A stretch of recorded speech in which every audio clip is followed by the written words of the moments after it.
Today's video is going to be on this air gun right here, which I call my Barra blaster. But before I get to this, I just wanted to show a couple things. This is the Gen 4 Glock 17 Umarex, and this is the Barra 009. And if you are to look at both of the frames at the internals, they're exactly the same.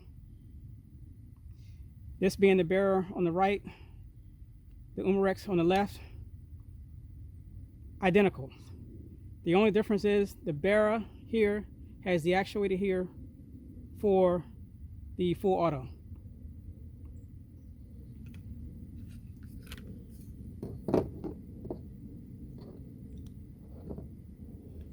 As with the slides, Barra here, Umarex here, exactly the same. Again, the only difference being the actuator for the full auto on the Barra.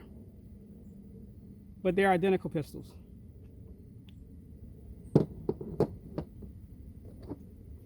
Magazine.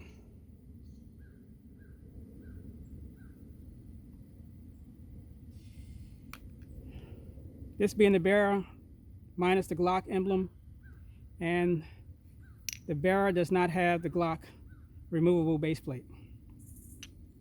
But a note on these magazines is that the body and everything else is durable and can withstand some kind of abuse. On the other hand, the feed lips are not. These are the most sensitive feed lips, I think, out of any CO2 air gun that I own. So I currently have two.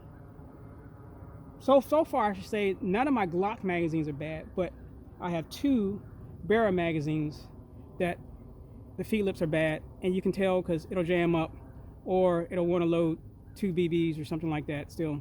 So you have to be really careful with these. I would suggest when you do load these up and you lock it back, when you release the tension, kind of put your thumb over top of it to keep it from slamming against the BBs to push them up. So just be aware that they're really fragile, the feed lips. Another thing about the Barra, I actually took a file to the corner of this top corner here, the magazine release, because it's pretty sharp on the Barra. So I rounded it off to take the sharpness off. The Glock, you really don't have to worry about it because it has the way the frame is molded. It kind of covers it, so you don't really feel it, and that's why you don't notice it on the Glock frame. But on the Barra frame, if you start to shoot this gun, you'll notice that you run your thumb across it. This corner right here is really sharp. And again, I don't like these tabs on the sides. But this one here. So basically, it's an Umarex tack conversion, which I removed the pistol that came in it, and then put the Barra, cut it up to get this Barra to fit. I'm using a Primary Arms SLX optic.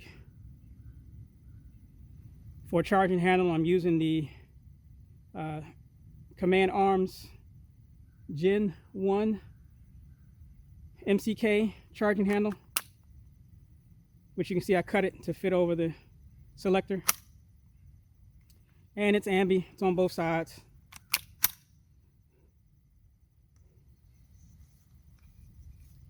And for me to be able to change the selector, I basically have to slide it back and I'm having a little problem getting it up.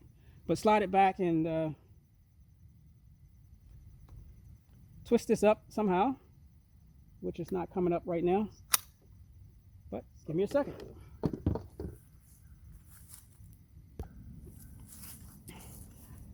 So basically I got a Q-tip here. It's easier to go from single shot to fully automatic, but to go to fully automatic, single, I can push up on it there, and to go to full auto, once I have it back, I can push down on it to switch it to full auto. But anyway, I mean, I could make a little cutout here to make it easier, but I don't know. Maybe, maybe not. But I'll demonstrate it.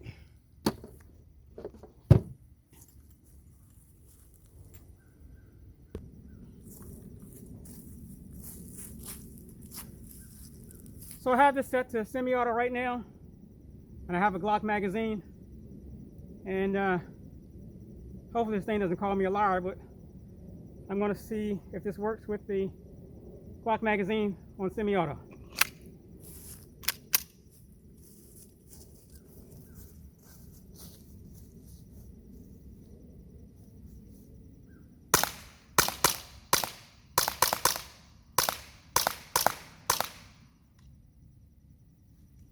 And it worked with the Glock magazine on semi-auto, and it locked back.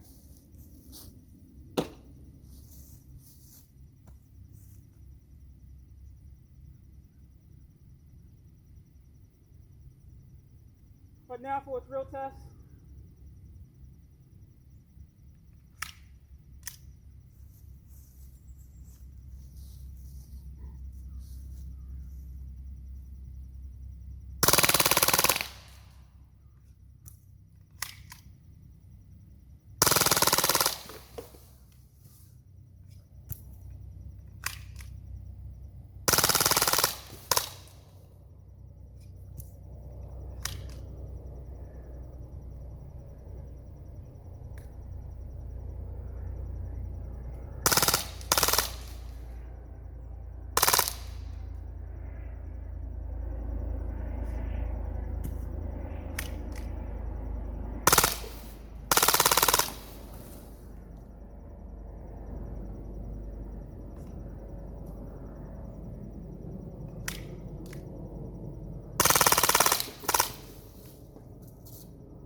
So that's my Barra blaster. You know, I did this because trying to shoot this pistol in full auto, just like a regular handgun, it's impossible. Yeah, is it fun? Yes, but the accuracy is horrible. But you know, adding 3 points of contact and an optic, it really ups it. And this is one of my favorite CO2 guns to shoot right now. But as you can see, it doesn't last long, even with quite a few magazines, which I have to get some more. So that's it. That's my Barra blaster.